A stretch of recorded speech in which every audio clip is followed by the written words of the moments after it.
Hey guys, welcome back to my channel. I am going to be making a tier list today of everything sixth form. I got this idea from this comment right here. Let's see how this goes. So I've got a list of things I want to talk about today, things that I would like to say pretty much sums up sixth form and A-level life, and I just want to go through all of them. Now, these things are so different that making a tier list out of them isn't going to be really representative, and the rankings aren't going to be the best in terms of like, you can't really rank these things. But hopefully this video, if you're an A-level student, you can find some sort of relatability in it, or if you're not an A-level student, hopefully this video can give you a bit of an idea of what it's like. I can't lie, I'm just really bored. I want to do something fun. I have school tomorrow and I'm here making a video ranking who knows what. I've got a list of things here, so let's just get straight into it.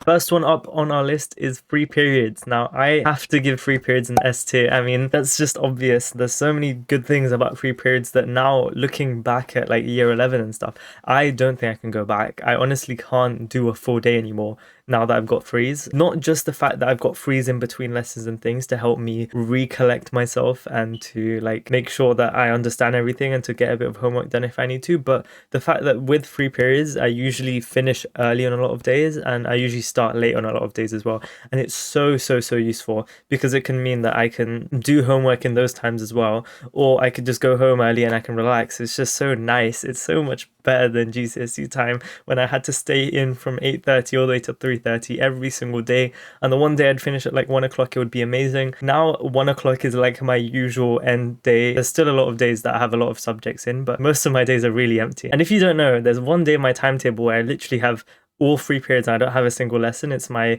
Wednesday, and it's so nice. It's really weird. I don't know what it was. I thought it was a mistake at first, but I am not complaining, so you know. Okay, the next one on our list here is A-level content. Now, I was originally planning on making this separate for every subject, so I was planning on doing biology, chemistry, and physics. I don't do physics, what do you mean?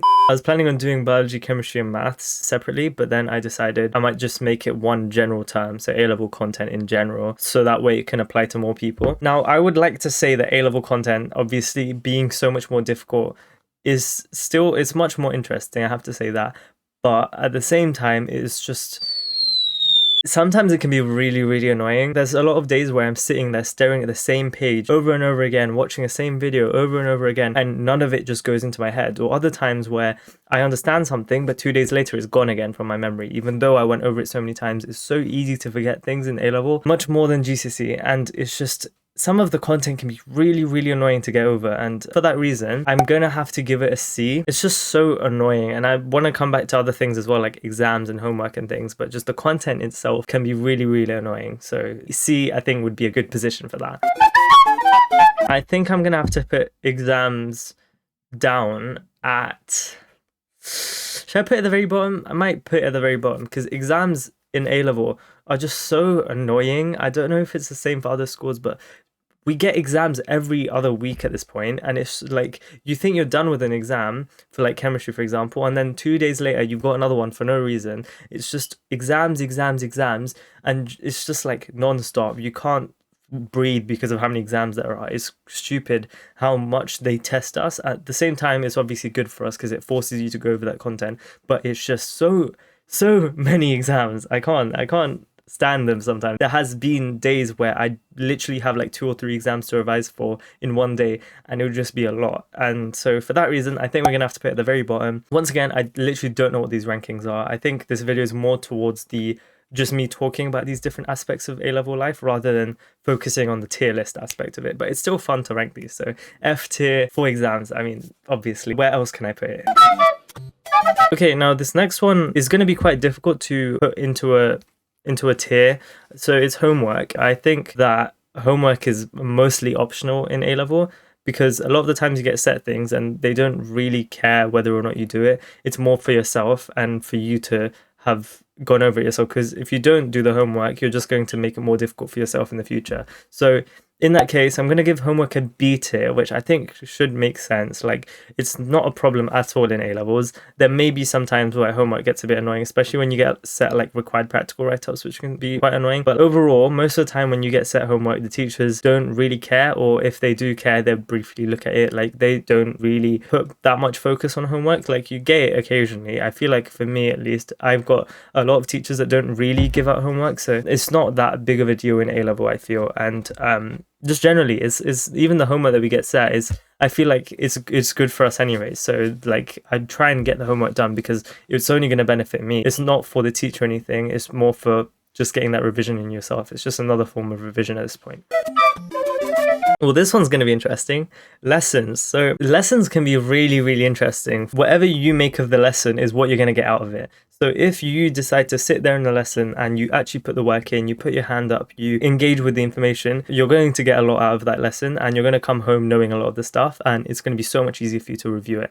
If, on the other hand, you sit there and you don't pay attention, the teacher's not going to care most of the time. It's so much more focused on what you get out of it yourself. So if you don't put the effort in class, it's only going to harm you, and the teachers don't care. Unless it starts reeling into exams, then it's going to become a problem. But in lessons, you can make it completely zero work if you wanted to, apart from like anything that your teacher sets you and you have to do work for. Or you could like get every piece of work done during the lesson, get extra things done in the lesson, ask questions, engage with the information. I have to say that most of the time I am also someone who does not do any work in lessons, and I try my best to, but you know, I think it really depends on the lesson. So what would I put this though on the tier list? Now this is the difficult part. This is the part where I'm just like, where would I put that? So I think the way lessons are taught, they feel more like you're just getting through information. Like every lesson just feels like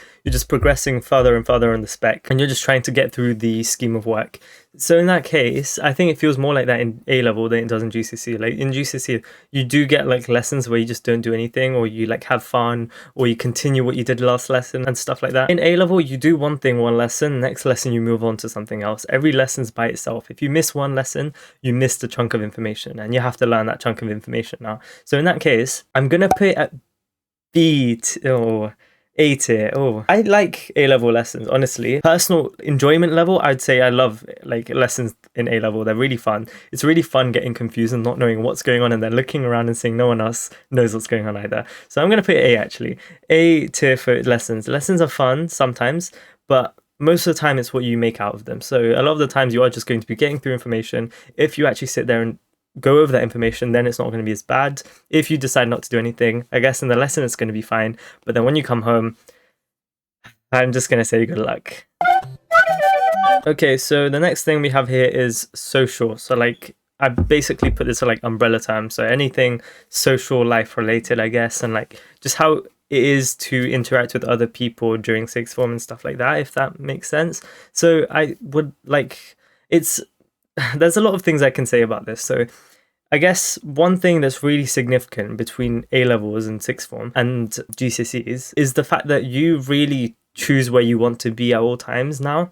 So like, for example, during lunch, if you want, you can stay in the common room if you want, or if you want, you can go out and get lunch. You are going to be like by yourself or in like groups rather than everyone together at all times. Like I feel like during year 10, 11, that time, everyone is always everywhere. So at lunch, everyone's having lunch and stuff like that. But now it's like some people have frees, other people don't. Some people go home early, other people don't. So it's more like you really choose who you hang out with more now than before.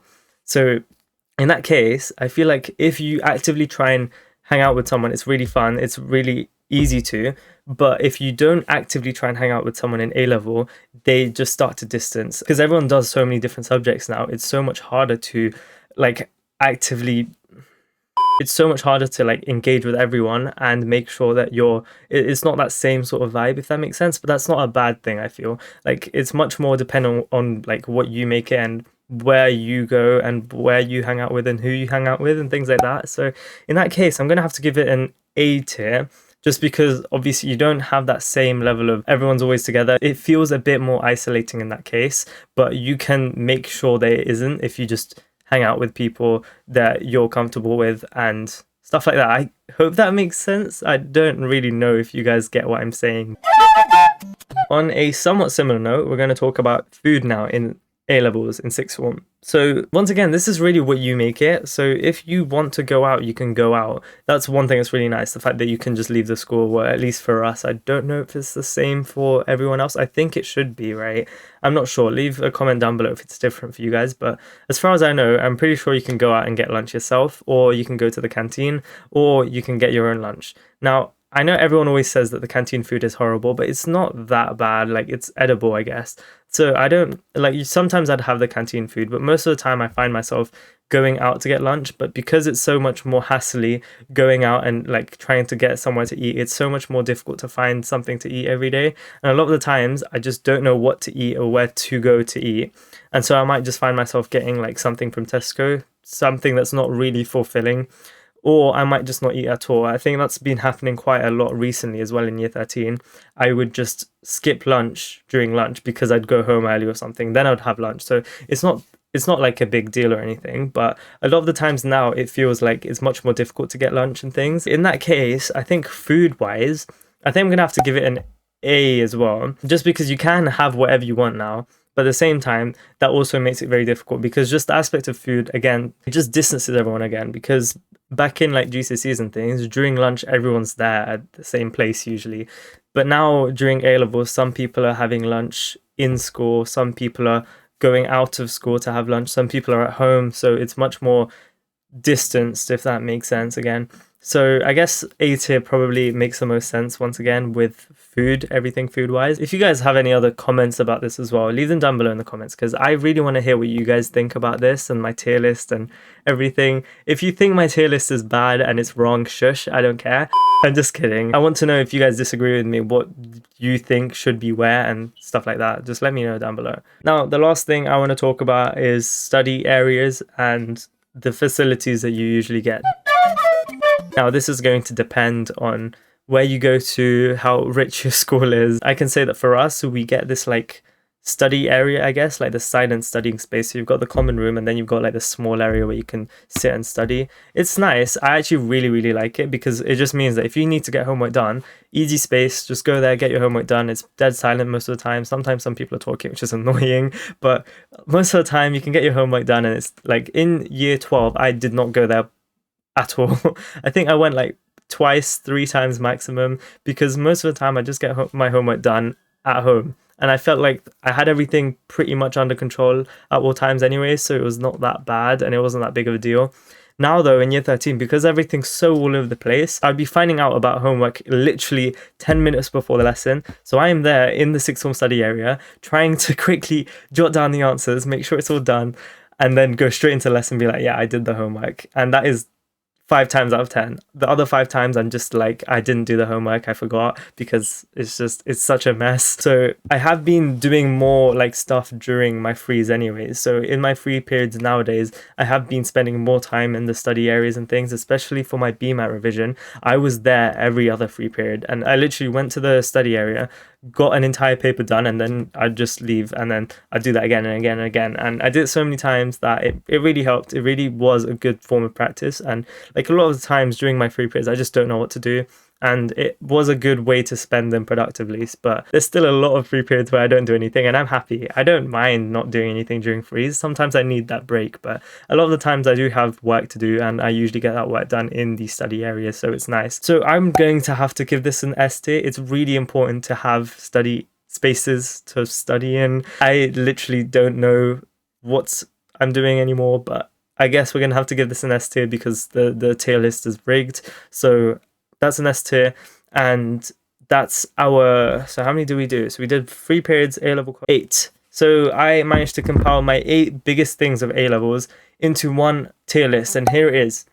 Let me know if you guys agree with where I put everything and if anything should be changed, or if you have any other categories that you think I neglected and I forgot about. Make sure you leave them down below in the comments. I know I've said that like 20 times already, but you know, I want to hear what you guys think about this. So I hope you guys really enjoyed this video.